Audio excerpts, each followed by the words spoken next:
track. Yeah. What do you mean by deep track? You know, and Like a hymn I've never heard before in my 21 years of being a Wells Lutheran. that was like all last semester for me. Yeah. All of last semester was deep tracks. And like I don't dislike it, but there was zero Variety. Well, it was like I mean, I love hearing songs that I've never heard before, but it's hard. I want to like have some familiarity as well. Right. You know, like I can't think of one that would have been appropriate for the time. I suppose. Amazing well, Grace. are You guys know Gus? Gustav, I'm sorry. This is the beginning? Yes, That's how it we is. start? Gustav Wenz over here. Oh, we already started. You guys know Ezra Blumer. Heyo. Go ahead and introduce yourself, brother. My name is Cameron Schroeder. Tell us about yourself. What do you? Give us a little elevator speech. Yeah, so I'm a junior on the pre-seminary track here at MLC. Well, this isn't MLC, but a mile away. I'm a summer staff at Camp Phillip. During the summers, I Ruin everything, Gus. You ruin everything. True. Here, hold on. It's okay. Break the awkward ums. But at MLC, I guess this is pertinent for this episode, especially. On Thursday nights, I lead a worship session, with my guitar. So. Nice. Hey, tell us about him. Edgy. Tell us about your the worship guitar. Session? Yeah. Well, about morning or evening praise. Yeah. So it started as at Camp Phillip where I worked during the summer. We set goals every year, and one of my goals, leaving the summer after my it was summer 2018, was to kind of keep the group together at MLC. While we were at school, and so the plan to do that was the 4 or 5 or 6 of us, whoever wanted to, would come and just worship together on a regular basis. So it started as a Saturday morning thing, and then as I was gone on weekends, it kind of switched to Thursday night. But then I've done it every week since. I think we've missed 2 weeks total during my 3 years at MLC, and I think it was like the third week that we met my freshman year. There was like 60 people there. Wow. And we were meeting outside at Luther Hollow. I think I remember that. Yeah. I remember going to that. Because you were an early attender. Yeah. At least a few times. Yeah, I remember going to the first few, and then the school year went on, and I think Right. that's just the tendency for anybody, honestly. But yeah, so very early on, it became a lot bigger than I intended it to be. But I was like, this is great. Like, obviously, there's a climate, there's a group of people that desire to worship in this way, in addition to the chapels and the church services that they're attending. And so I was thrilled, happy to do it, and it's consistently just one of the most refreshing parts of my week. Yeah. So. Why do you think that is? Why is it so refreshing to do something outside the norm like that?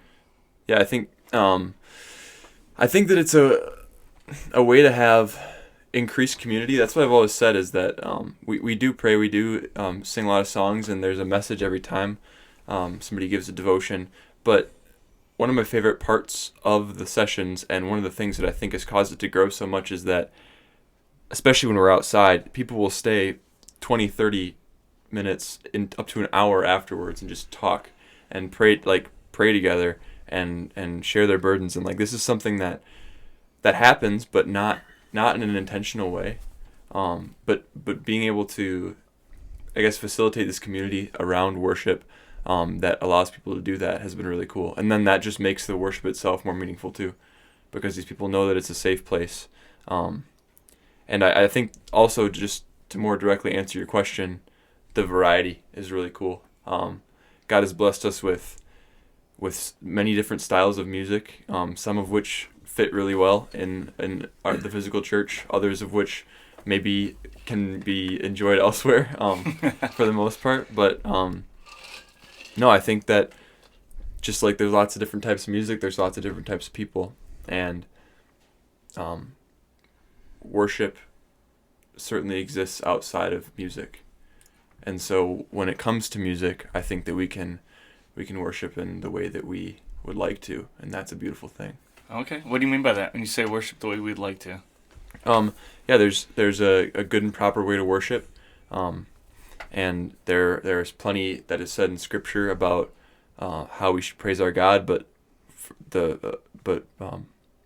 over and above it all. We're just told to do it. And so when I read the Psalms and I hear David going from the pits of despair to a verse or two later saying that, like, God is my all in all, like praising God from this pit of despair or from the mountaintop of joy in different points in his life, I just see a real human. And when I look around at MLC or in my church at home, I see real humans who express their emotions to each other, certainly, and music is such a visceral, emotional thing. I think that anyone could agree with that you can do things with music that sometimes when you're speaking, it's hard to express. And so, yeah, show me in the Bible where a type of worship is expressly condemned, or where it says that I should worship with only an organ or only a guitar. There isn't a spot. It says to praise him with the harp and the timbrel. I don't have a timbrel, so I use the instrument that I'm the best at playing, and that's a guitar. But I love all different contexts when they're done well and when they're done with a group of people with joyful hearts for the Lord. How is this context different than like a traditional Sunday morning worship? Yeah, so it's not a worship service per se. We call them sessions just because that's, I don't know, it's a precise way to qualify what we do. We meet, we start 5 minutes late like clockwork. I usually crack some kind of awkward joke before we start. Like it's very informal. I'll wear whatever I was wearing before, and that's not out of any disrespect for God. It's just because I realize that on a Thursday night at 9 p.m., 20, 30, 40 college students are choosing to put their homework aside for 45 minutes and focus on God together. And so I think that's one of the big things that makes it different, is that it's out of the routine. For some people it's become routine, but it's a decision. It's something that they have to make a priority if they want to get to it, because Thursday night at 9 p.m. there's so many other things that they could be doing.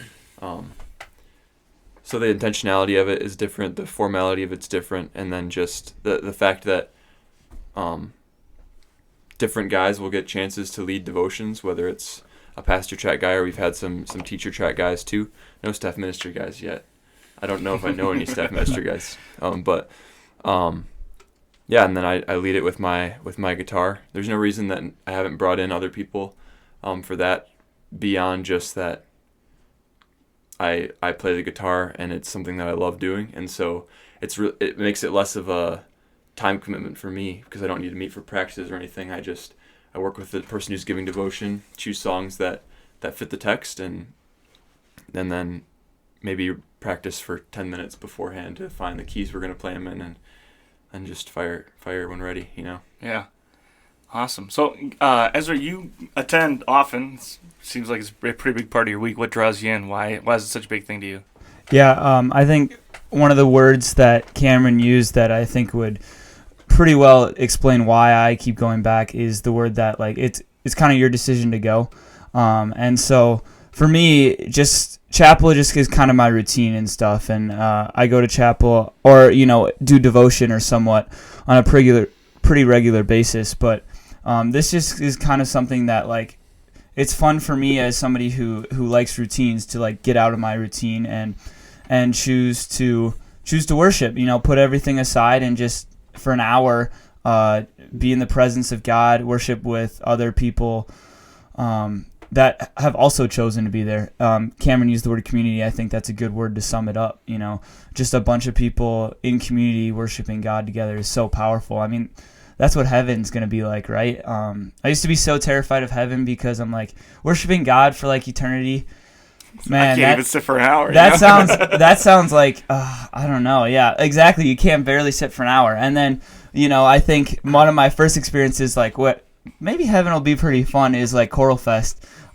With, like, you talk about the 50th anniversary and, I don't know, 1,000 some kids from schools across the country joining together in song, like, holy cow, and that's going to be my eternity. And, like, ever since then, I've had these moments of, heavenly bliss on earth. And I get a lot of times at my church with, like, Christmas and the way the music's done, the way the atmosphere is set in a way that just all you can do is sit in awe of God, and I think Cameron does a really good job.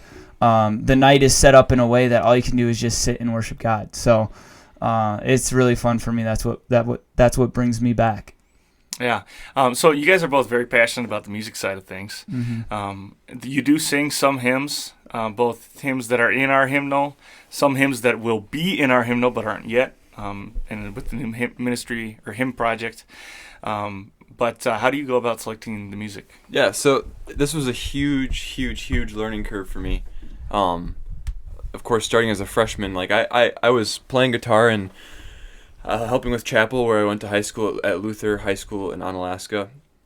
But I never really led worship before. That was something that was pretty much new to me, except for a little bit at camp. And so, especially to assemble a worship program, to choose the hymns or the songs to go with a certain text or devotion, it's not challenging to choose songs that fit the text. There's millions of them. But to choose the right songs for the right crowd for the right moment, and then to deliver them in that moment in the way that makes the most sense and serves the moment, serves the session. You kind of got to think on your feet, but you also have to know something about, I guess, picking the songs. So there were times, I remember a few different occasions where I got done with the session and somebody was trying it for the first time, and there's one that sticks out in my mind where a guy came and talked to me, and he was like, he was pretty offended. He's so tall. It's true. This guy was pretty upset with me about one of the songs that I had selected. He said like this could just be a love song, like and I wouldn't know the difference. And my first response to him just in the moment was like, shouldn't these be love songs? Yeah. That was my first reply, but then my second reply was, well, this is pretty much word for word from a psalm. But that might not have been the best example. But sprinkled with grace, yes, you are. Yes. The truth is that I went in guns blazing, wanting to try. I wanted to worship in this contemporary style with my friends. That's how it started. A fun thing to do on the side. It was never intended as a worship experience at MLC. I was not looking to grow a community at first. But as I did grow a community, and I was getting people from all different walks of life, and also people with different tastes and preferences in worship, suddenly I have a little tiny flock that I'm responsible for feeding for that 45 minutes. And so when you have to take that into consideration, there are people there who just objectively, they just prefer a more traditional worship style. And so if they want to hear a hymn at evening praise, then as the pseudo shepherd of that flock, it's my job to give them a hymn. So I've found ways to incorporate that into it, and I treasure hymns too. And so like the way that we do that is it's all kind of the same style. It's still just led by the guitar. Sometimes we've had a cajon for some percussion. Occasionally, if there's a hymn that somebody requests and I feel like playing the guitar does not serve the hymn, then I'll just there's plenty of people that can play it on the piano, and so I'll just have somebody play it on the piano. We've done that a handful of times. So yeah, that's really how we do it. And I think that the biggest thing I've learned is just that in that setting, if I am listening to what people have to say, I frequently ask for requests, or I'll always ask the person giving a devotion if they have anything that they want to sing, and if it's a hymn, I'll do it. If it's a song, I'll probably do it if it's a good song. But what I always try to facilitate is just that the people that are coming to my sessions know that they should come with a heart of worship. And if they come with a heart of worship, it doesn't really matter what songs I picked, as long as it serves the text and as long as it is a good worship song as far as theological value and actual musical depth go. Okay. So what are your... Oh, go ahead. Here's something. I think two words that Cameron kind of introduced to this podcast here, and I'm sure if you're listening, you've heard of them, are contemporary and traditional.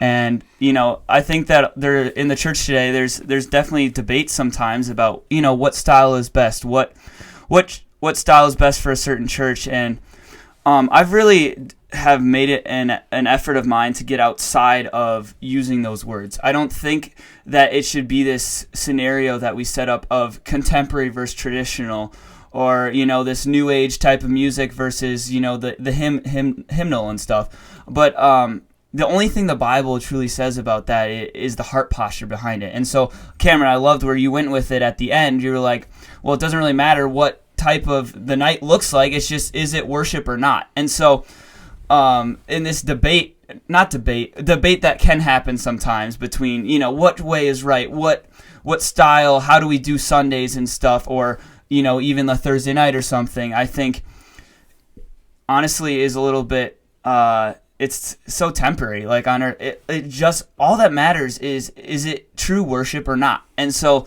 I've tried very consciously to get outside of using the words traditional versus contemporary, and instead just being like, looking at a situation and trying to best diagnose, is that worship? Because the Bible says a lot about worship, but it doesn't say a lot about how to execute it. It just talks about heart posture. And so is your heart posture rooted on worship? Is the debate, is the thing that you need to really be conscious of. You use the phrase true worship. You want to talk about that a little bit? Yeah.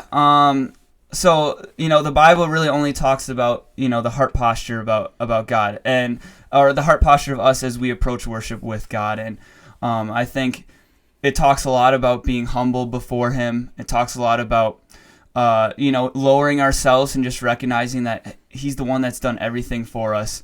And I think one aspect that I definitely like to have incorporated in my worship is both the aspect of God being our reverent holy being that like is so untouchable, like He's that God that's just reigning on the throne, while also so amazingly and so beautifully also being our Father that just loves us, that friend that wants to be there for us in every single moment. Talks a lot about us being His bride, like that picture, that intimate relationship. And so like when I go through a Sunday or I go through a worship, it is really amazing for me to get both of that mix of recognizing through worship that God is that God who's reigning on the throne, but man, God is also that person that's sitting right next to me that wants to hold my hand through the darkest of days. And sometimes I feel like after I get done with a service, and if a worship song didn't necessarily incorporate like, hey, or a worship like an entire Sunday or something, I didn't get an aspect of like He's my intimate Father, like it does leave me a little bit like longing for more. Or if I didn't get that flavor of Him being that reverent being, it leaves me wanting a little bit more. So I think it's good when you approach worship, when you approach this goes for everything, personal Bible study, it's you got to have both the understanding that God is that reverent being sitting on the throne, but He's also that loving Father that's sitting next to you, holding your hand through everything. So yeah, that's really well said. Yeah. You want to spin that microphone towards you, so you see where the gap is on a thing right here. Yeah, the microphone itself. Just spin it. So squeeze. Okay. No, up on and then just spin it towards you so that the gap is facing you. You see the gap, and there's a gap on the other side. Check it. Yeah, there you go. So like grab the microphone itself. This was fun. That's okay. I got you want to help? So like the actual microphone, just spin it. There you go. Gus knows what he's doing. There you go. You want No. more? Okay, so squeeze the. Squeeze you want this me thing? to break it? Yeah, squeeze that thing and spin the microphone. He already did Microphone that. itself. There you go. Oh, there. Okay. Is that what you wanted? Then now your voice is gonna be really clear. Ah. Yeah. See, now you sound even different now. Let's you go. got that beautiful voice going. Man. So obviously you got to source that music from somewhere. So where do you guys find the music that you love and you're passionate about? So I'm an avid Spotify fan. And the great thing about Spotify, if you're not using it, I'm sure this is also true of virtually any streaming platform, is it's going to recommend music to you. Especially if you use it a lot, then the more you use it, the more it's going to just give you more music that it thinks you'll like. And so I listen to a ton of music, and honestly, probably...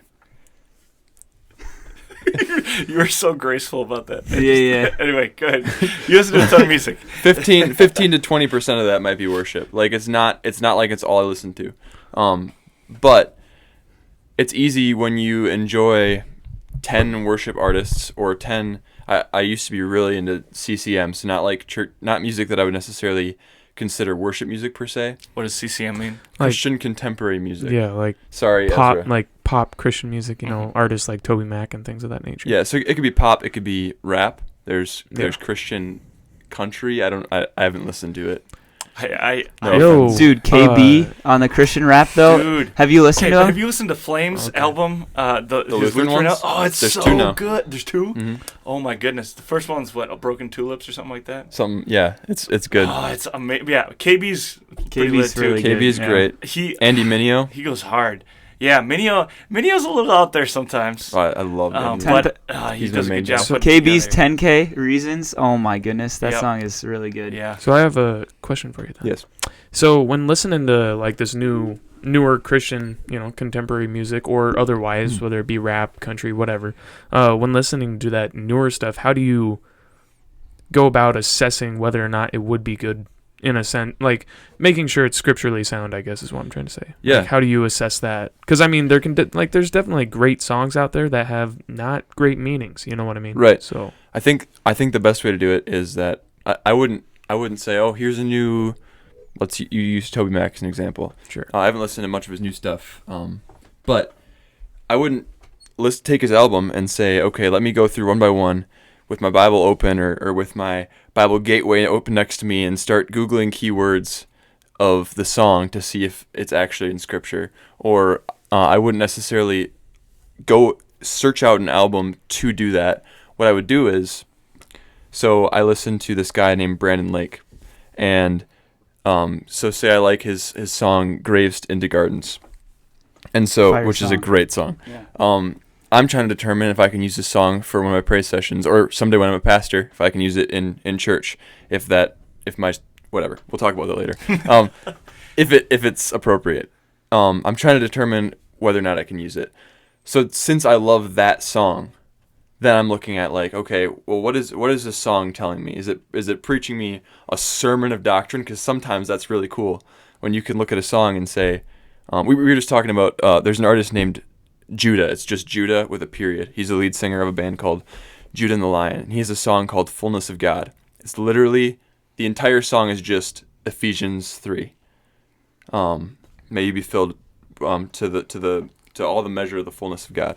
It's just that whole 10 verses set to music. And so of course you can use that in worship theologically. Mm-hmm. Then you have to go and answer the question, is this song singable? Is this song playable? Can the people in my congregation, from the 80-year-old woman who's been in a traditional Wells church her entire life, is she going to be able to sing this song as much as Ezra's going to be able to sing this song, as much as the farmer who is in church for the third time in his life? Can all of them participate? And obviously people will be better at singing in general than others, but you have to think about these things. And then, is it playable? Is my organist going to be able to play Graves into Gardens or Fullness of God? No way, because they're not for organ. I might have to arrange them for her or do something like that. Do I have a worship team who can play it? Maybe. Probably not. right. Probably not at a typical church. Yeah, probably not. And so, in that context, then I wouldn't play it. Yeah. So let's talk about. We can talk about that. Yeah. But let's first talk about what music you like. Yeah. What are you digging? What are you listening to? I think that's kind of what you were asking too, right? And how to best address it, right? Well, I mean, yeah, I think that's a safe way to go about any music in general. But I was just kind of about new Christian music was mostly what I was getting at. But I mean, yeah, we can talk about regular music too. I mean, I talk about this with students a lot. Is the idea that there is no this is my spiritual life and this is my regular life. You're living worship. It is what it as someone who's in love with my Heavenly Father, who loves Jesus. My life is my life, Mm-hmm. and so there can't be a separation between the two, and there's got to be finding right the appropriateness of even regular pop songs and how they correlate with our purely Christian life, which is that's what everything's supposed to be. Yeah. So going back to your original with CCM and stuff Christian contemporary music. Well, now we've explained, so you can call it CCM. Okay, cool. Yeah. You don't have to say contemporary. Hold on, in the loop. wait. What was CCM? Just the middle letter. Just the middle one. Contemporary. Christian contemporary music. I thought we weren't using those terms anymore. Yeah. Ezra, you just used Ezra's been contemporary. triggered. Ezra, what Apparently, I need to. I thought you said that was a buzzword. You can't say that. Okay, anymore. modern day music that Christians write. Yep. So in other words, Contemporary. If only we had one word that would allow everyone in the room to we pretty can't much use know it, exactly though. what you're talking We about. can't use it. Yeah. Can't use it. What about if it's like older? CCM. What if it's Okay, like so talking about CTM? CCM music. Okay, but I think it's important for people to realize, like, also, worship is like us as humans ascribing and like trying to write down and sing like what God means to us, right?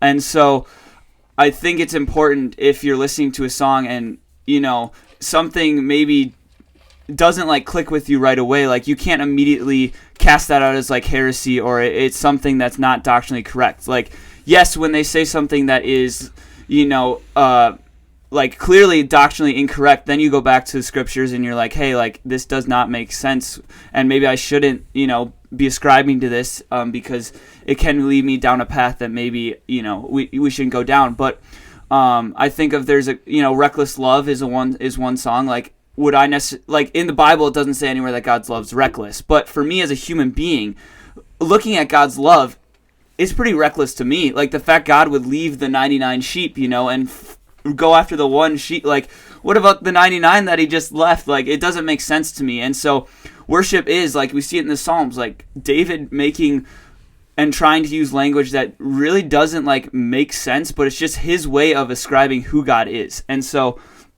there's a lot of Christian songs that, you know, just are people just ascribing and trying to put down on words what God means to them, you know? Well, and I think especially in our church circles, especially in conservative church circles, we put a very, and rightly so, we put a very high value on doctrinal content in our music, and that's good, especially during worship. Yeah. And that's good, and it should be that way, and we should never change. But that doesn't mean that my day-to-day life has to be the same way, right? And a lot of times, like... Are you getting into the regular music stuff now? Well, I mean, in any regard. So, like, you think about Passion puts out an album every year after their conference. Yeah. I don't think I would ever go to Passion personally, and you know, I wouldn't advertise for them. But the music is amazing, and there's gonna be some with. You know, so there's gonna be some talks in there about decision theology, and there's gonna be some buzzwords, and there's gonna be some content you disagree with. But I mean, that's a conversation you kind of have with yourself. Then, of do I just throw the whole album out and say I'm not gonna listen to, or like a Hillsong album, like we're not even gonna listen to Hillsong music because of a video they put out a couple, you know, like that kind of thing. Yeah. It's like there's a big difference between fellowshipping and worshiping together, or playing into my living room while I'm doing dishes, you know? Well, you're probably not doing dishes in the living room, but... And I don't do dishes because I'm in college right now, so... You don't do dishes? I'm sure you... I wash all of my dishes. They do the dishes. dishes for me. Anyway, I want to jump in here, and I want to fuse your two statements together, because you said something that I wanted to challenge, but then Charlie already framed it and, like, threw up the softball, and I'm just gonna whack Do it. I'm not super athletic, whack away. So we'll see. But you said that worship is the process of writing down and then singing what God means to me. Or ascribing, yes. Yeah. And that, I think, can be very true on an individual basis. Charlie mentioned that there's a difference between what you're listening to while you wash dishes and what you sing in church. As a worshiper, as a consumer of worship, music specifically, because like we've said, you can live worship and you should live worship, but as a consumer of worship music, that is a good definition. Exploring your relationship with God, learning more about what the Bible has to say, and then using music as a means to express that. Awesome. But as a worship leader, it has to be more than that. Because if it's just, if I stand up, I'm just going to keep using evening praise because that's my context. If I stand up in front of you guys last night, 40 people or so, and say, like, this is what this means to me right now. The nature of music, the nature of really anything, but especially music, it's so subjective that when I sing a song to you that I've written about Jesus or about my girlfriend or about my friend or about my dog or anything else. What about your car? My car too. Okay. A cat?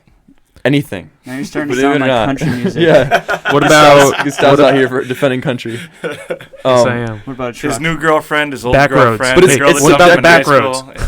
school. It means something completely different to each person, which can be good in worship. But what if worship instead, in a public setting, worship needs to be about, you can still say what God means to you, but not through the lens of how you feel, but through the lens of how you know. Yeah. What you've studied in Scripture, what you've learned about God because He told you Himself.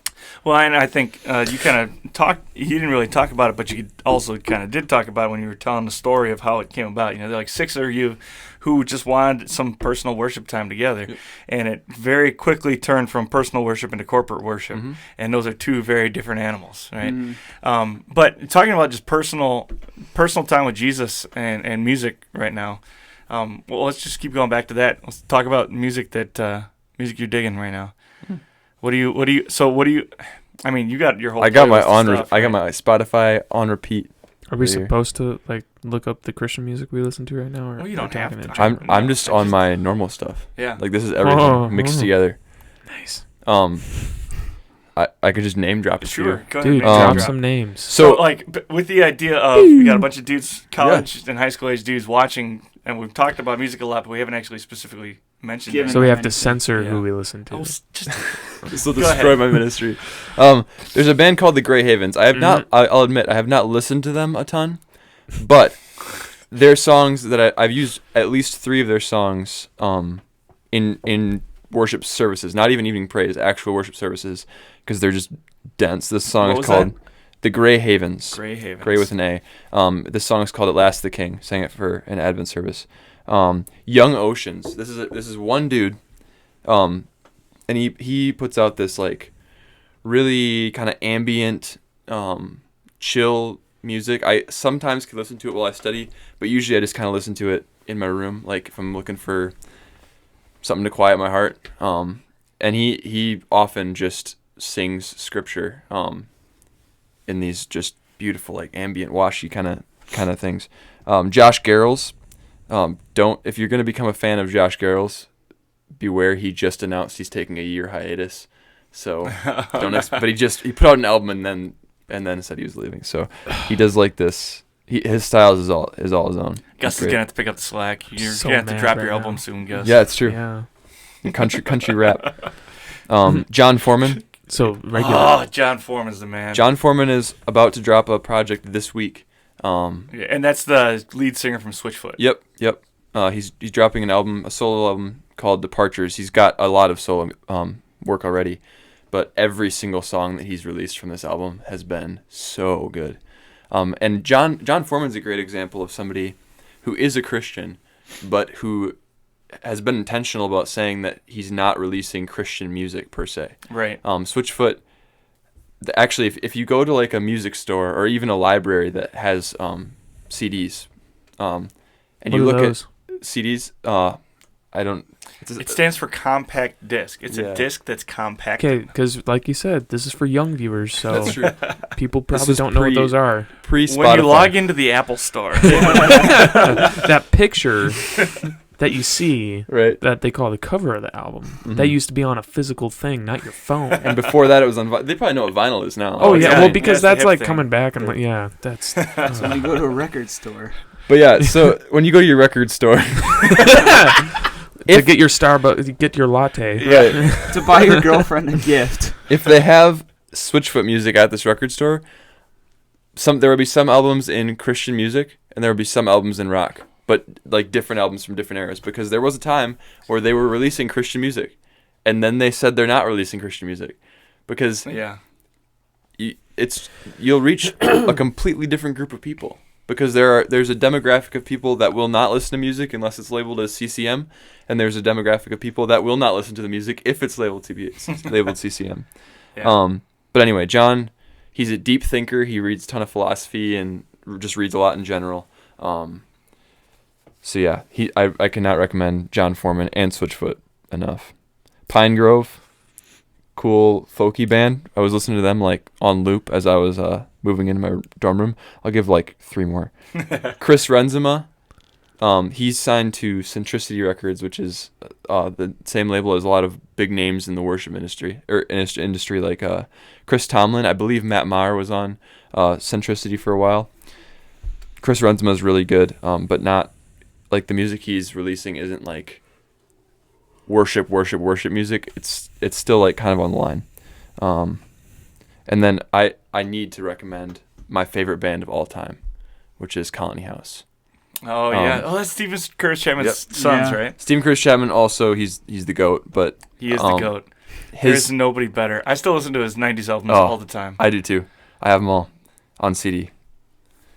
Gotta listen to my car. But I think my dad has a couple of them on actual vinyl too. Yeah, for sure on. Does he have them on cassette? For sure on cassette tapes. But his two boys, Caleb and Will. Caleb's the lead singer. Will's the drummer. And Colony House, their songs are just infused with hope. Is the best way I can describe it. Actually, a week ago, last week, Friday or Saturday was the 1 year anniversary of their Cannery Row takeover. Myself, my mom, and my brother, we flew down to Nashville last January, and they played an album release show, but they had a venue with 3 different rooms in it. So they played their first album in a tiny room that fit 100 people, their second album in a slightly bigger room that fit like 200 people, and then the last one was like 1,000 people. And so it was, I think they played like 75 songs before the night was over or something like that. Wow. Were you in the 100 room? I was in all the rooms. Wow. We bought the triple tickets. So flew down to Nashville to see the concert, flew back the next day. One of the best nights of my life. Cool. Yeah, but yeah, Colony House. Very cool. Ezra, what are you digging on? So one of my all-time favorite albums is Kanye's album that he dropped last year. Jesus King? Yeah, dude, that like hot take. So Jesus is good. Born was better.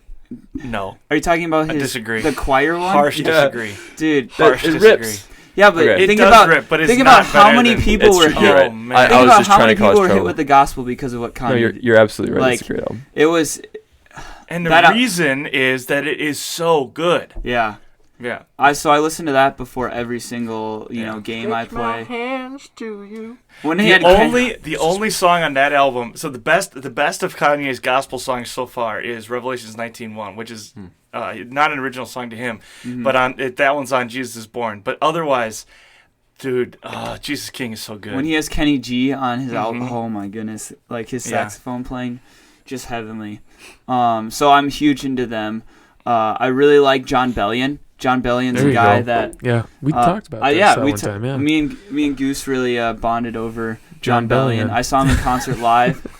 Me too. He's great. Last year, and the dude, like, he hates the music industry, so he just decides to do something completely different. Like, he literally live produced his entire music as the person who was performing the song at the same time, which is just crazy to me.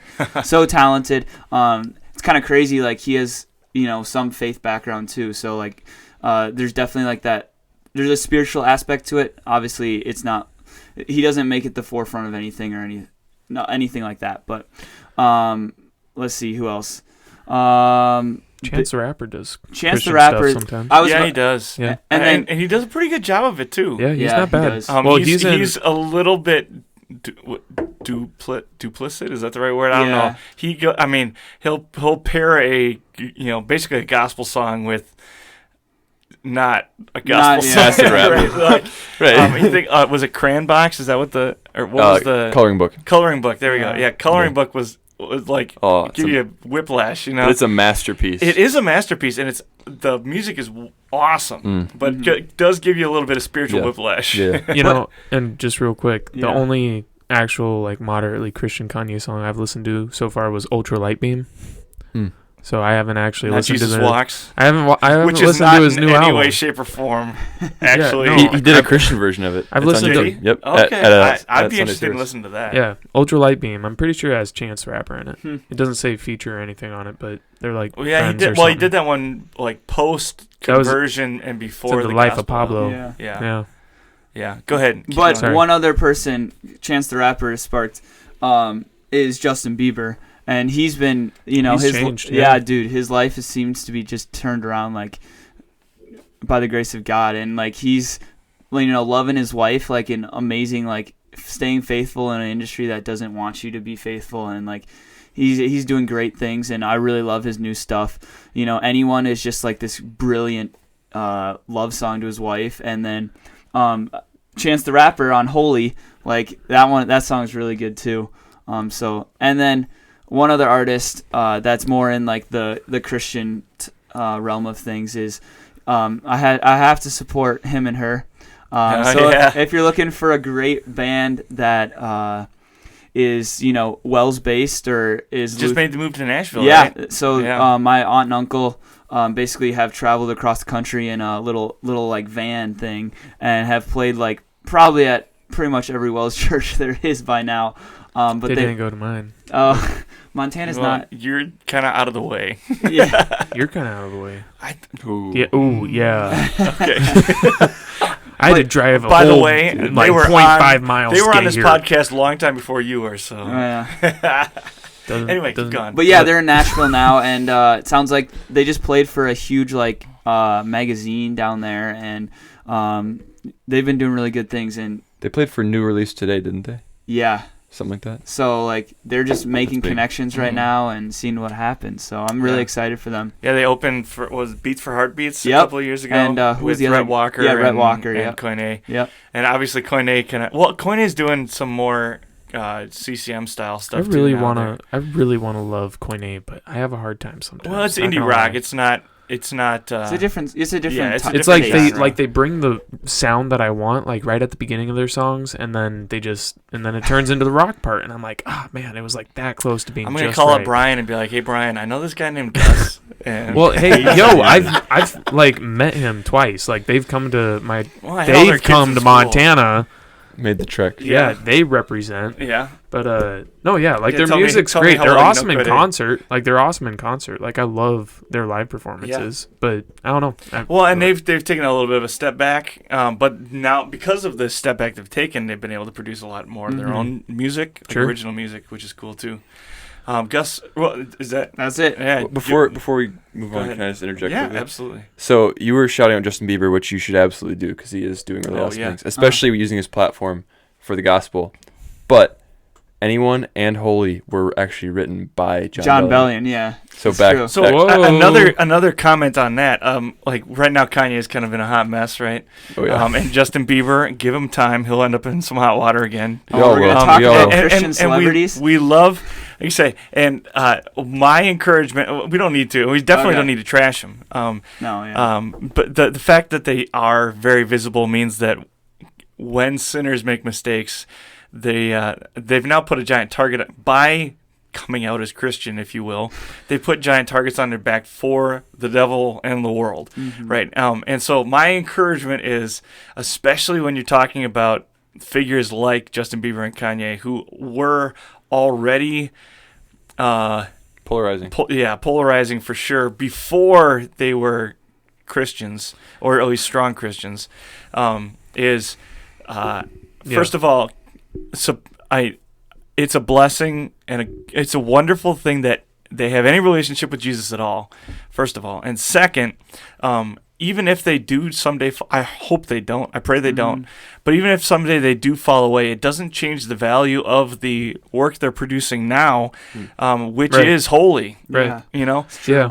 And a lot of times we just throw it away like, oh, he made so many dirty albums. Right. Well, so what? Now he's talking about Jesus. Never underestimate the power of the Holy Spirit. And even if he went back to doing bad albums and stuff like that, that doesn't change the fact that message is out there. Exactly. Still. Yep. You know, I mean, it's like don't endorse his new stuff if he starts coming out with bad new stuff. It's not gonna the good stuff isn't gonna stop feeding souls just because there's the context. Yeah, it's not like they take those albums off of Right. iTunes or Spotify after they go back to what would have been their stereotypical music, which seemed to be at the time, right? For sure. Yeah, go ahead, Gus. What are you digging on now? Digging on? So, okay, see, there. That's why. Okay, I don't know. Is that 19? What number is that? I don't know. XCII? 82. 82? Wait, 92. I don't know. Yeah, it's 92. It's 92. 92? We're calling it 92? Okay, so there's this guy out there called Quinn 92, and it's in Roman numerals, so XCII. And you guys got to check him out. His first album was, well, he's been around for a while, actually. He's got a couple, right? And this is his most recent one. His most recent album, it's called A Letter to My Younger Self. I mean, like, there's a lot of secular stuff in it, but there's also, like, he's got a lot of, like, deep messages going on, and especially with his song, which one was it? Secular... Second Time Around? That one's got, I mean, I don't know, does he mention God specifically? If not, it's, like, super deep undertones, like... And again, like, just music that allows the listener and the artist to wrestle with something, but still has an undertone of hope. Yeah, that just draws me in. And as a Christian, I listened to your video about consuming music, and I liked a lot of the points you made. I just think that as Christians, we're free. We have so much Christian freedom as a result of the gospel. We can listen to music like this, and it means so much more to us because of the hope that we have in Christ. Right. A song that sings vaguely about hope means something completely different to me than it means to somebody who is of the world. Yeah. Well, and kind of as you were saying, my knee-jerk reaction, which I didn't make while you were saying that, though, was like, who cares if it's Christian or not? Right. Especially if you know it's coming from a Christian perspective. I mean, or potentially, at least. Who cares? Yeah. Like I said, there is no separation in life of, this is the secular part of my life, and this is the God. If you've got that separation going on, if there's a divider in your mind, it's wrong. Right. And you got to change that. Well, and see, that's something that I want to touch on now that, I'm talking. But was like, again, in lieu of our lives being purely our lives for God, right? Mm-hmm. And there's nothing else but that. We have to be really careful about what we listen to too at the same time. Something my mom told me all the time growing up, because, back then you had to pay for each song. It was $1.29 for a song before it was $4.99 a month. Yeah. Or you had a friend who could burn CDs. Yeah. Either you were burning CDs. It's illegal, so we didn't do it. Allegedly. Oh, you could allegedly burn Well, I mean, CDs. like, onto your computer. Like, you go out, you buy the album, then you put it on your computer. Yeah. Or you could do is that illegal too? No, you can. That's not illegal. You can put it on your computer. You can put it on somebody else. You could have a friend who bought it, burn the CD, and then you take the CD and burn it onto your computer. And then they got smart, like right at the front edge of MP3s, they got smart, and then they were like limited downloads on the CD, and the CD would be programmed. Oh. But that didn't last for very long because you just jumped right into MP3s. Sorry, you guys kind of lost me. Where was I at? Oh, well, anyway, the point is like garbage in, garbage out. Yeah. That's what my mom would always tell me because, I mean, one, like I was kind of getting at, she always saw what kind of music I was getting because I didn't have they always saw what music I was buying or, I had to ask them to buy it for me. And so, since we're living these Christian lives, you shouldn't necessarily have, don't feel guilty about the music you listen to, but definitely be conscious. I mean, you're listening to songs to get you pumped up for workout, and that's all good and fine, It's like, I've got a pump-up playlist, and it definitely isn't it doesn't have a lot of gospel, is what I'm trying to say, right? Right. And, and even, like, right now, I think about, maybe I shouldn't do that. Maybe I do need to make that switch to having better God-pleasing, or at least just, better God-pleasing music on to get myself ready for a workout and stuff like that. Mm-hmm. And the thing is you're putting that information in your head, so that's what's on your mind, right? And so if that's on your mind, that's how you're going to be acting. And I think it's interesting, I mean, at least for me, growing up, I can look back on like phases of my life and remember what kind of music I was listening to in those different times. Like I remember in middle school, like that transition from 8th grade to freshman year of high school, I got super into trap music. Like no words, just like the fact that trap music existed when you transitioned from middle school to high school. That was my reaction. Well, I mean, I was like super into Green Day, which was putting out brand new albums. Right. Sorry. Well, going. yeah, right. I suppose they still are now, but they took a break for a while. They did. Yeah. Well, and see, Fallout Boy. Fallout Boy. Fallout Boy. Yeah. Okay. From Yeah. under the cork tree. From under the cork tree. I think. I don't know for sure. I think. From Under the Cork Tree came out like my 8th grade year. Yeah. I don't Anyway. know what happened to them. Fall Out Boy, they kind of they tried to they morph went it pop. times. They went pop, and then it didn't work out. Like the There pop was a stuff. lot of fallout. Hey, like the pop stuff they did wasn't the worst though. It just wasn't great enough that Right, the crowd yeah. loved it. We were talking about this the other day. Say it. That as a musician that's trying to make a living with Yeah. music, Yeah. you need to change with the times. Right. But if you're trying to But do they were whatever, iconic enough they didn't have that's the to. thing. If you're Yeah. trying to do what everyone else is doing, then you better be better at it than they are, Right. or Yeah. you're not going to make money yeah. doing it. Because you're late Yeah. to the game too Right. when Exactly. you're So switching. you Yeah. either got to be an individual really well, or you got to be better than everyone else at their game. And I think a really good example of that is like Blink-182, who is still very Blink-182, Yeah. but as Right. they've literally through the decades have remained Blink-182, but also been like right on the cutting edge, or Yeah. at least close to it the whole time. Well, and that's a good example because like their drummer Travis Barker right now is like Blink-182 will be a band that a lot of people remember for a long time. He right now is getting featured as a drummer on everyone's music. It's crazy, Mm-hmm. all over the place, and his drumming style alone is Is that so that distinctive. one-armed drummer? Is that the one-armed guy? Or No. what band am No, I he's the thinking one of? that like he's clean now and he's been Oh, like, doing yeah. all kinds of. But who am work I thinking with. of? There's like I don't that know. super big one-handed. Oh God. Never mind. Travis has two arms. He That's all I does. know. Sorry. But his drumming style is so distinctive that I've been listening to a song like on my Discover Weekly, and I'm like, I guarantee you this is either a Travis Barker remix or he's on the song, and then he is. And that you got to be that true to your sound and yourself that It can go to anything. Basically. right. Yeah. Wait, so thoughts on Taylor Swift then? Because she made the jump Garbage. from country to pop. Now she's garbage. Like Her initial. that's I what I'm do saying. I don't not- think she's as popular now. Like going off your point, This like is she's a hot take. Her Okay, I when got she some words. like up until I would say up until like 2015, 16. well, she was more country. Let me That's s- the thing. Like she Yeah. wasn't I don't like anything. She she's had a put out in unique the last, sound. Like, I 2 or think 3 she's found her albums. purest form. I mean, she's not Really? okay. Yeah, like with her Well, brand I also, new stuff. Her I also br- don't like her as a person. Okay, but here's what's up. Okay. So all of her country stuff, fire. I don't Yes. care who you are. All of her country stuff. fire. A lot of her early Fire. pop stuff was pretty fire. And then it was like when Well, 'cause it her was and like Katy country Perry, when her and Katy Perry stopped being friends, and then she did the whole. No, that's seriously what it was. That No, I just love that you know this. okay? So I'm just gonna, This is gonna make a clarify sermon something one real day. quick. Apparently, The I power grew of up French. on the pop end of things, and these guys are all just crazy alternative rock dudes. Because I know that. Why is it weird that I know this? This is pop. I wasn't allowed Okay. to listen to Z93. Okay. Dude, Z9, So- I had my first football jersey was a Z93 jersey. No, I At- just at said I Luther wasn't Youth. allowed to listen Oh. to He it. wasn't Well, we allowed. would listen- Yeah, so we don't want to hear I about don't your know. stories Take of it back. Z93. Take it back. I got. Yeah, there you go. So back to T Swift. What did So- you listen to? We're not going to talk about WW. Wait, what was it? WWE No. Smashdown or SmackDown. Z93. It was We listen to Z93 constantly. WKBT. I don't. Yeah. Are you talking about a radio 101.3 station? KDWB. Well, I grew up in La Crosse, so we were listening to the same radio stations as kids. I forgot what it's called. It was a Christian station. Oh, yeah, we didn't listen to very much. 98.5 We listened to a KTWB. lot of Yes. Stephen Curtis Chapman and then a lot of Hey, pop you music. can't go wrong with them. Anyway, Anyway, back. Gus, We were sorry. giving you your turn to talk. Yeah. What was the question? I don't You were know. talking Taylor about T Swift. Swift. Oh. Well, I mean, like that was Her and that Katy was on Perry. a Giving the okay, mic real back to quick. him. We only gotta talk about T Swift. Okay, but the again. T Swift thing, that was a divergence from me talking. That you guys brought that on yourselves. Just saying. Okay, finish it though. I don't. Okay. Now I'm so peaked.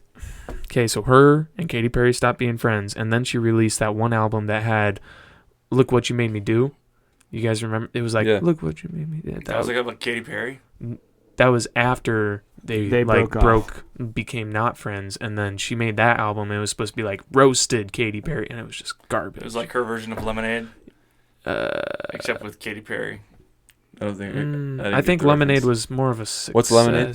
That's a Beyonce, isn't it? Yeah, yeah, where that's it was not- like her breakup album. I'm sorry. No, that was like, don't but get it- I that don't get the was reference. like, people. Yeah, people not- love not my that, though. scene. Yeah, people Anyway, loved Lemonade. not that. Okay, we're back on T Swift, and then she took like 3 years off, or something. It's been a while, and then she made this new album that she's got, and a couple EPs. I'm pretty sure. I don't know. Anyway, 2 albums. 2 albums. There we go. That's what I was looking for, and both of them are like a lot better. They're really a callback to what she started off as a pop artist. But Yeah. this And is I thought they were more folky though. Yeah, they're a little but folky. but They're pretty free form. It's just like very singer-songwriter-y almost. yeah. Have any of you guys ever just dove into the genre of music that like lets you be sad? Yeah. Like what? I would call it. Yes, I have. I would describe it as either sad boy or sad girl music. That's what I think I have. call it. What, yeah, what I do you, definitely like, think what, I have. what kind So of, I'll give me just- a taste of what you're talking about. Here, So- let me see if I can find T Swift, I would classify her two new albums as that. Phoebe Bridgers. Well, honestly, this album Julian kinda Baker. like, this gets me in the feels. Yeah. Like I get in the Which feels. album is that? This is the letter to my younger self. by Anything- Quinn 92. Just because Anything that causes you to embrace melancholy. Like Five Finger Death Punch? Sure, if it does it for you, what? then yes. the sound might of be a silence different- really What- gets me. Oh, there. yeah. Actually? Oh, Disturbed. Okay, if you actually listen to Disturbed albums, they are very much that way. That song is a bit of And a it's meme. good music. If you can get over the volume, it's actually really good music. Oh, for sure. Yeah. I don't know. For me, to get The older like, Disturbed is pretty dirty. I'm but big into the Alvin Chipmunks. So- like, oh, you had Okay. that day. honestly, that song was like, I feel that. Yeah. Unless you were joking, then I'm No, mad. Get an at you. like- eclectic crowd here. The Alvin and Chipmunk version. No, so We listen to everything. We mean it. okay, but here's what I'm saying. Like, I have a song that, or a playlist that I call Gustav's Mellow. It's when I'm feeling mellow, and I base all of it on. Can you share that playlist with me? Yeah, I will. I mean, honestly, You just can't follow rename me. it, though. It has to be Gustav's Mellow. And it's not spelled Mellow. I Is took it the W off. I just took the W off. That makes you Off super of Mellow. cool. Like Right. Mellow. No, Yellow. I'm pretty sure when I was typing it up, I just forgot how to spell mellow. Because you were so mellow. You were just so Yeah, sad. I was out of it. Zen out. But I base the whole entire like the playlist. Like whenever I add music to this playlist, I think of whether or not that song would play well after "Out of Touch" by Hall & Oates. Okay. Is that a country song? No, it's not a country song. You gotta like classic rock. Basically, it's Yeah, a no, classic it's a rock good song. playlist, Yeah. and it is a good song. Like it's not their greatest song by any means. Is Creep by Radiohead on there? No. That would fit, Okay, maybe for you. wouldn't it? No, it wouldn't. Like the last song, like the It's last not song mellow. that I added to It's this. not. I think it is. Have you? Maybe you just not used to. Yeah, maybe I just Mellow. don't understand. I guess Yeah. not. The I last just like song. music to uplift me. That's Yeah, all. where is Yeah. it? I- The same old Lang Sin. Is that how you say it? Scene. You guys know that song? Maybe same old. Oh, Auld Lang Syne. Sure. Yeah, that's the same Auld Lang Syne. Like that's kind of a Okay. sad person ish. Also, Ash, the like With an E. chick. Yeah. Yeah. She's got a couple good songs Yeah. too that get me in the zone. Another good one. The lead singer of Paramore, name's Hayley Williams. Mm. She had a solo album called Petals for Armor. She just released a solo album. I haven't listened to it yet. Mm. A new one called, I think it was Flowers for Vases, maybe something Okay. like that. Kind of sticking with the Okay. flower theme. I have not listened to her new album, but There was the a flower theme. Petals for Armor was Oh, the first gotcha. one. Really, really good. Same kind of vibe. Yeah. With a little bit more of like a rock vibe because she's in Paramore. Song you guys all should check out. It's like super old. Smoke Gets in Your Eyes. It's like a 60s, like way back in the day, and it's by the Platters. That song, oh man, it's got like the guy has like this super, I don't know, it's emotional because it's about this dude who, like, all of his friends are like, what do you think you're doing acting like you're in love and stuff? Like you guys aren't going to work out. Like they're like Damn. betting, like making bets, and he's like, oh yeah, well, we're fine and it's awesome. And like the whole point is like Gus relates to that hardcore. sometimes, yeah. No, well, that's a story for a different time. But like, and like by the end of the song, it turns out his friends were right, and he was like, it brought him to tears. But he's like, oh nope, smoke got in my eyes. so like it's that. like, Okay. I don't know, but it's a really good song. Check it out. I don't know. I mean, since we're back on me and the stuff I listen to, I definitely cross genres like hardcore. I guess if I ever did lean towards anything, it's kind of like like not the kind of alternative rock like you guys have established that you listen to. I guess I think a good middle band that would be like the middle of my range would be like Cage the Elephant. Okay. They're a good band. You know, because it's like you can have stuff that's more rocky, Yeah. and you can have less stuff, but they're kind of the middle of that road. I Yo, feel like. Mumford and Sons though. There you go. Yeah, They're Yeah, they're great. good. I love their Yep, that stuff. folky stuff. Sign No More Or- was great. Yeah. Lumineers. Lumineers. Yeah. You ever Yeah, the listen to, Lumineers are the kind of on Tallest that Man on lighter Earth? side, yeah. Tallest Man on Earth also is vibes Guys. sometimes, man. We got to send this podcast to Gabe because I'm about to reveal something. His parents love the Lumineers. Really? Gabriel Bickelhop. Check him out. Former I don't know if he's on student any at social MLC. media. Former best friend? No, I mean, like, it's emotional. He left. I guess you guys didn't really know him. He's as not well. at I don't know MLC this is- anymore? Yeah, I'm sorry. Yeah, no. Oh, they didn't know. Sorry, Gabe. No, yeah. So he's He was like, I can't be best friends with Gus anymore, so I'm just quitting school. yeah, pretty much. No, it was after, like, he was struggling really hard with wanting to stay here and continue on the path that he was on, to be on the pastor track. And after a lot of prayers and a lot of, talking with me and, his parents, obviously, and anybody that he could talk to, I'm pretty sure he talked to you once or twice, too. It's like, I don't know. He just figured out that this isn't really the path that he wanted to be on At the and- moment. And there's at the nothing- moment, and he there's could nothing wrong with back. that He at could all. come back. Like, there's no Yeah. reason for him not to. But right now, he's We stigmatize that too much. yeah. Yeah. And the thing is, like, he's gonna try out a year of school back home at the other college I went to. He's basically doing the same He's thing taking I the Gus did. path. He's doing the Gus path minus, the emotional turmoil and poor grades.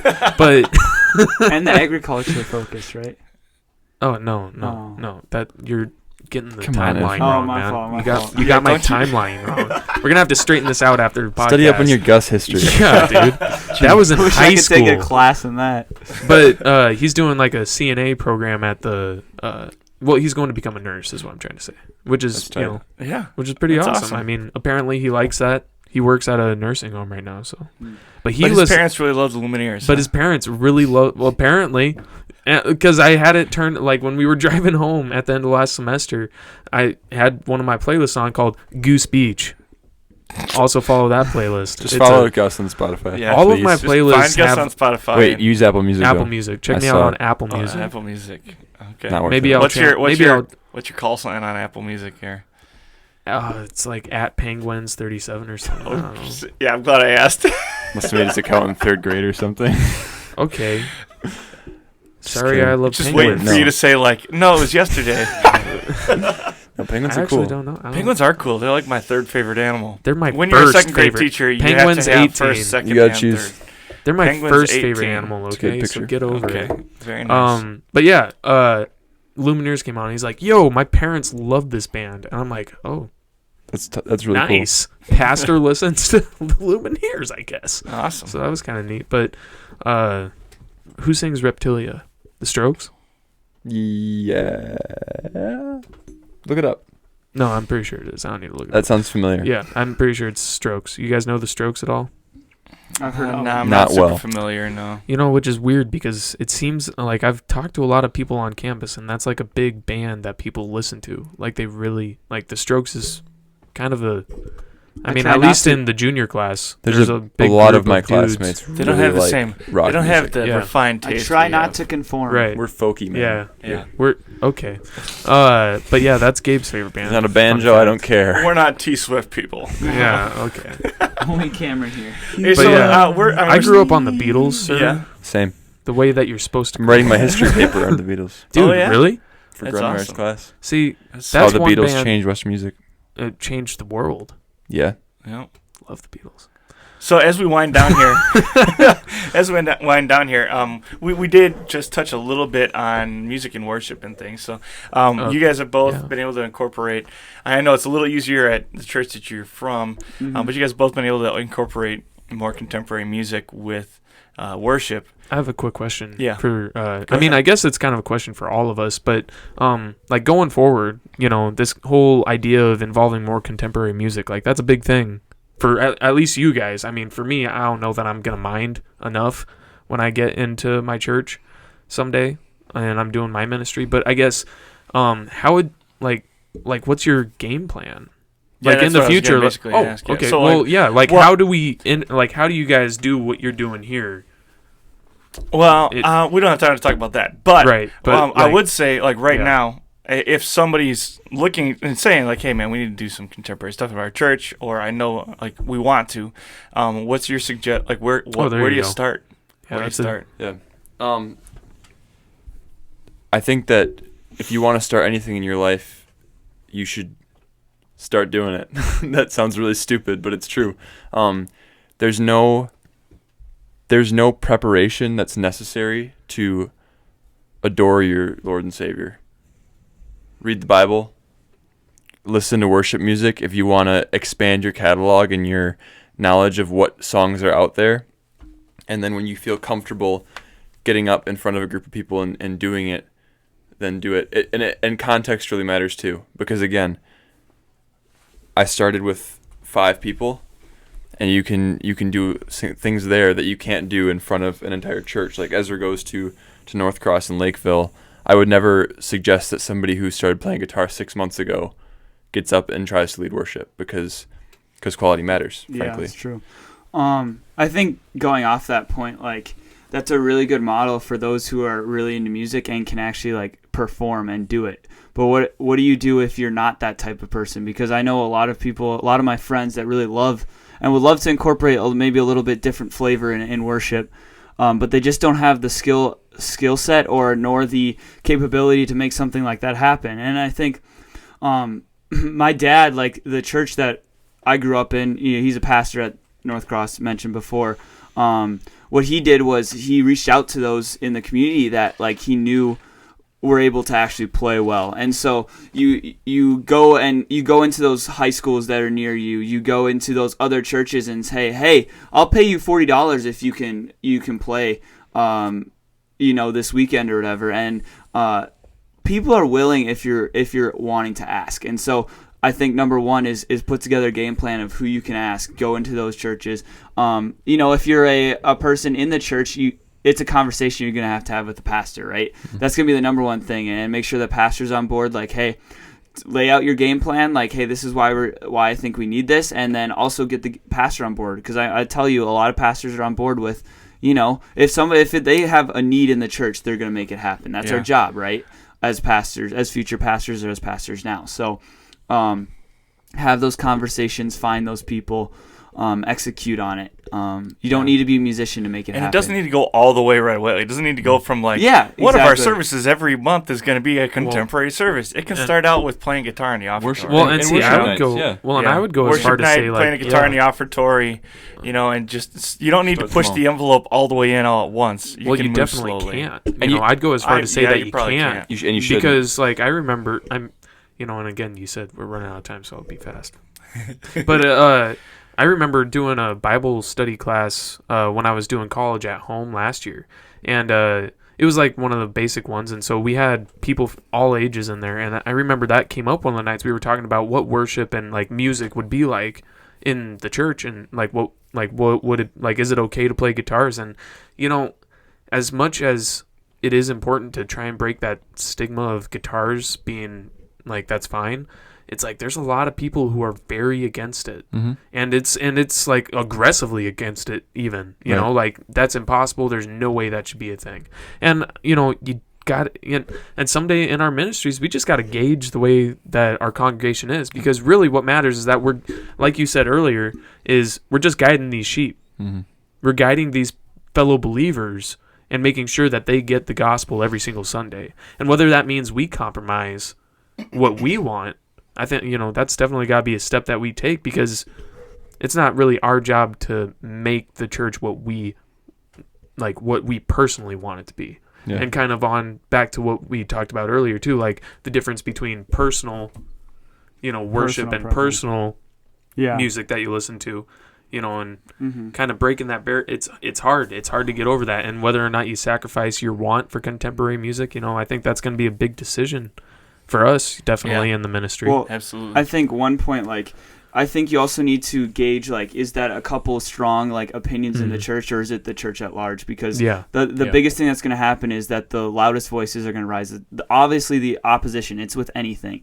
The opposition is always going to rise to the top. And then you also have to diagnose, is that, an accurate thought based biblical, right? And so if you're that pastor, or when we're pastors, if you have a couple people that are just destroying and actively against it, it may not be for your church, but you shouldn't be speaking out against it, because I'd like you to show me in the Bible where it says against it, right? And so, Right. Isn't there a small portion of the Psalms that says no electric guitars? Yeah. it's in the footnotes. You Well, know, that's the thing too. We will always there will always be people that disagree about everything. Right. It's part of the imperfect world we live in. Bingo.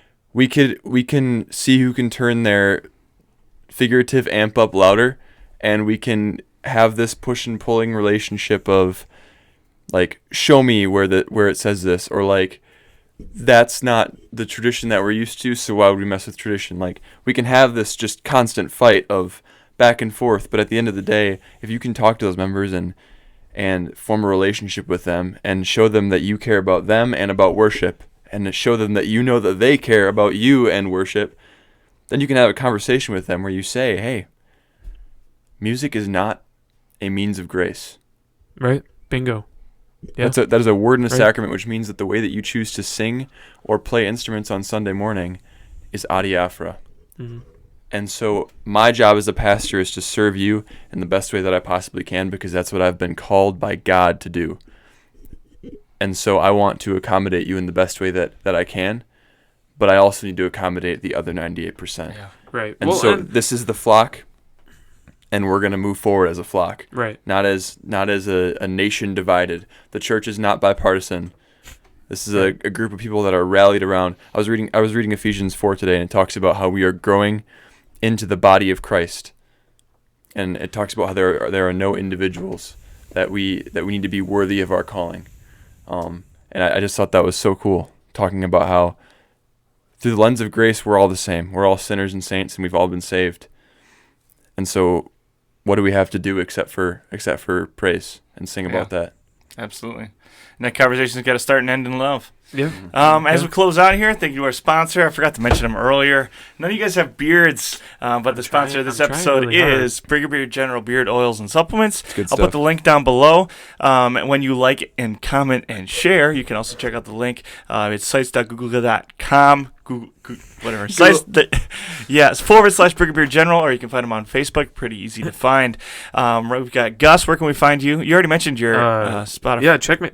Or sorry, check me out on Apple Music. Music. Penguins. No, it's Penguins 18. Oh, sorry. PENG. I didn't mean to Okay, disrespect. first of all, it's not Penguins. It's Penguins. It's my last name. PENGWENZ 18. Oh, Yeah, it's see, sneaky. so it's not just stupid like you thought it was. Well, I wouldn't say that, but But yeah, no, I'm on Instagram and Facebook. you know what your handles are or no? Just I'm Gustav Wenz. Just look it up. All right, go ahead. on Instagram you can find me at Ezra Blumer. Anything on do you have Spotify? or anything? Yeah, Ezra.Blumer on Spotify as well. Okay, go ahead. On Instagram, I'm Cam Schro, SCHRO, and I believe on Spotify I am C Schroeder 1013. But I'm pretty sure that my Instagram bio is linked to my Spotify. Okay, So. I'm not There like you these go. dorks. I don't have all those playlists and everything. And if this episode but- gets 50 likes, we'll all try and grow a beard in the you next said year. it. Hey, Yo, there's no way. I don't think we Sitting have on my 50 hand. people to get 50 likes? That's Are you easy. kidding? Okay, You what's didn't your put average, What's man? the time frame? Okay, hold on. Let me in the next hour. Before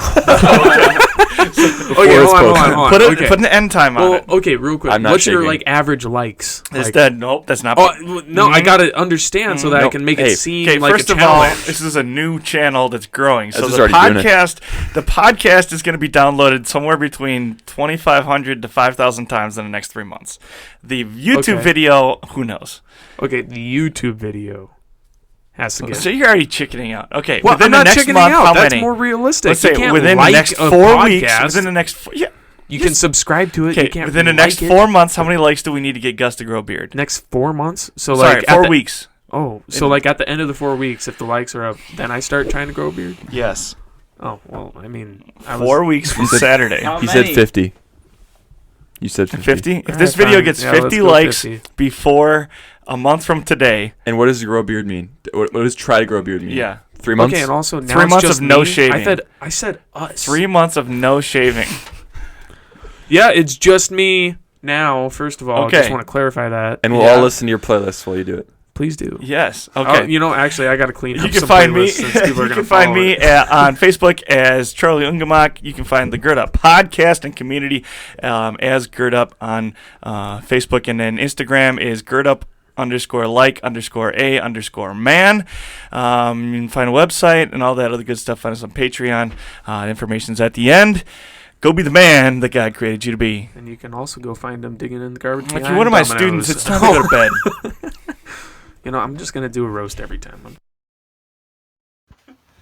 I tried to tie a nice bow on it at the end there. Thought I did a pretty good job.